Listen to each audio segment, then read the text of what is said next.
Hi guys, welcome to my channel. So today wala akong unboxing of plants kasi wala akong pera dahil guys, na-scam ako sa Gcash. So yun, naubos yung pera ko at saka most of all, nahiya talaga ako mga guys, parang ang tanga-tanga ko. So anyway, maglaba na lang ako guys. So maglaba ako ng mga doily. Ipapakita ko sa inyo kung paano maglaba ng doily at saka yung style ko ng pagpatigas. Kasi bibigay hindi ko sa friend ko na she's selling right now dried flowers. Visit her shop Dried Flowers PH, and most of all buy from her because it's organic. Don't panic. So laban ko muna at I will try to stiffen it para pag picture niya with her dried flowers, maganda naman tingnan. First step, babasain natin. So ito, babasain muna natin yung doily.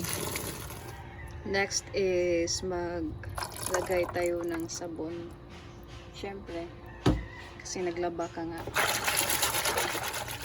So while nagkuso ako guys, kwentuan ko na lang kayo kung ano ang nangyari sa Gcash ko. So first guys, nagbili ako ng tsokolate sa friend ko.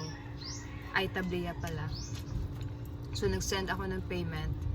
Hindi dumating yung payment sa kanya. Nag-reflect sa akin, but sa kanya hindi nag-reflect. So yun, na-report ko sa Gcash. Pagkatapos, hindi sila, ni-report ko yung sa, parang email lang, yung sa app. Pagkatapos, ang tagal kasi nila nag-reply guys.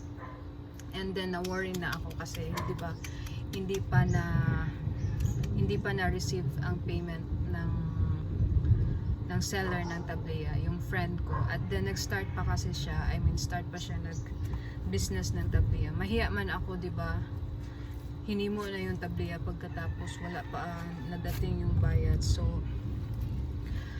nag-rant, hindi naman nag-rant, but hindi ako nag-rant. Nagtanong lang ako sa Twitter sa mga friends ko if may na-experience sila na ganun. And then a Gcash account message me, blah blah blah, sorry to hear about that, churvalo. So, kasi parang nadesperada ako. Kasi yung medyo malaki yung money, like 1.5 din yun. Malaki yun para sa akin na. So, na-message ko na at parang ask ko if they can check on the status, blah blah blah. And then, yun, like probably after 3 days, na parang 3 days, 2 days, para na-desperate na talaga ako. So, pinatulan ko na sa direct message. Sa direct message, yung Gcash na Twitter account. So, they asked for the, ticket number, my number, and then later on, they asked for the impin, which is so tanga because I gave it to them kasi sabi nila so they can help me out. Then they asked for my bank's OTP and binigay ko din sa kanila kasi para daw they can transfer the money. And the next thing I know, bang! Yung pera ko gone. And then based on the SMS confirmation I got from Gcash, they use it to pay orders sa Lazada. So I think that's the modus nila, diba, right? They resell the items na they will get using yung mga na-hack nila na money or na-scam nila na money. Because probably it's not easier to trace. Siguro reported it already to Gcash, sent all the documents they needed. No, they even asked for a selfie with the SIM card and government ID. They did reply naman na acknowledging the receipt of the documents and all the stuff, but parang it's been 5 days, 4 days, and I haven't heard from them na balik. Aside from the scam, yung na-scam ko na money, which I will say na really it's my fault because it's so tanga of me.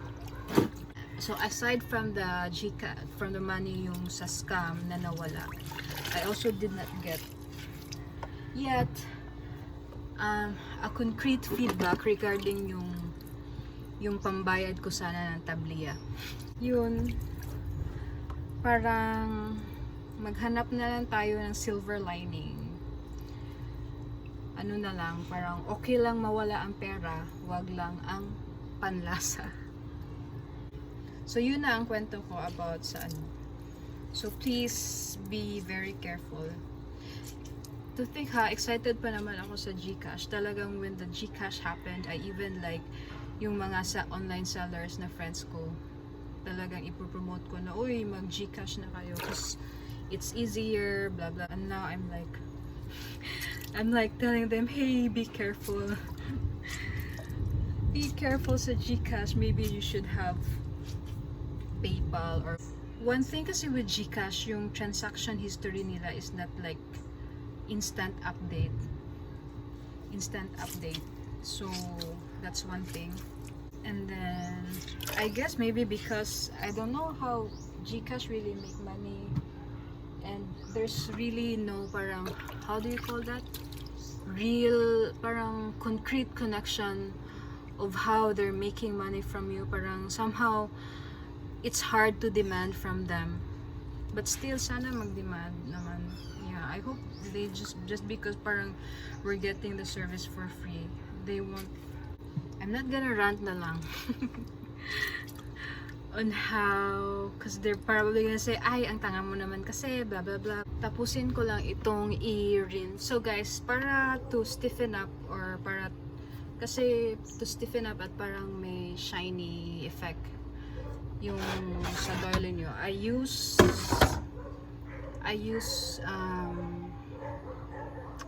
what's this, cornstarch. You can also use Joy, yung parang powder, and then you remember that yung powder na basain nyo, maging paste siya. But most of the time I use cornstarch kasi madali lang siya makita. So if you want the doily or your material or your project to be more stiff, then you just add more cornstarch. But if parang medyo loose lang or ano, then maliit lang na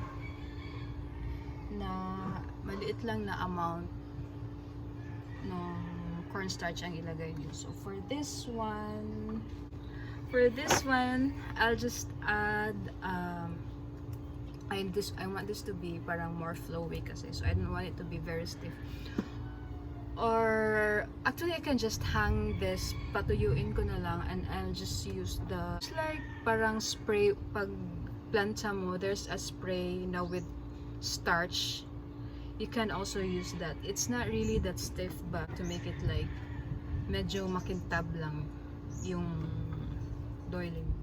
So for the para hindi siya ganun stiff, I'll just add one so it's just based on my gut feeling, guys. Then this is how I do it lang.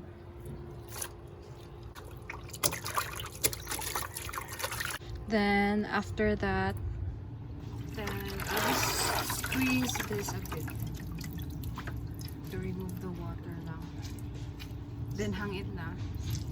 I don't rinse it anymore. Parang yung water with the cornstarch is the last rinse niya. So for this one, guys, I really want this to be stiff. So parang like yung tikig na tikig. So what I'll do is I'll just add more cornstarch Yeah, I remember I used pala Zoy before, like one pack of Zoy for parang little maliit na tubig. And then I use it to rinse, so hindi ako nakabili ng Zoy. So I'll just use the cornstarch. I'll add more cornstarch sa oops. Oh my god, I hope this works. I'll soak it for a bit, maybe, I don't know, 3 minutes or something, and then we'll be back. So guys, I think napagahi din ako. I think enough ng time na soak din ako. So next is this is how I do it para kanang mo-stiffen siya niya, maklaro gay ang design. So this is one of the reasons din anong so one of the reasons why I add how do you call this, cornstarch or stiffener para maklaro yung design. So this is an extra step I do, kasi yung iba what they do is they put a rubber mat and then they put talaga pins to like really makita yung design, but yeah, I'm too lazy for that. It's hard to find a space na malaki for the rubber mat, so what I do is I just like really stretch it out first.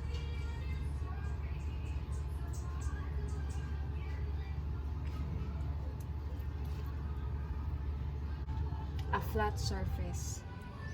So after that, instead of I don't use pins na, so I just like stretch it out yung details niya. Guys, hindi kasi ako OC, so I'm not really like so very particular, but just stretch it out and let it dry like that. Once this will dry, it will parang, how do you call that, gahi. So this is the other one. Maybe I can add cornstarch. I'll drizzle it with cornstarch, but okay na.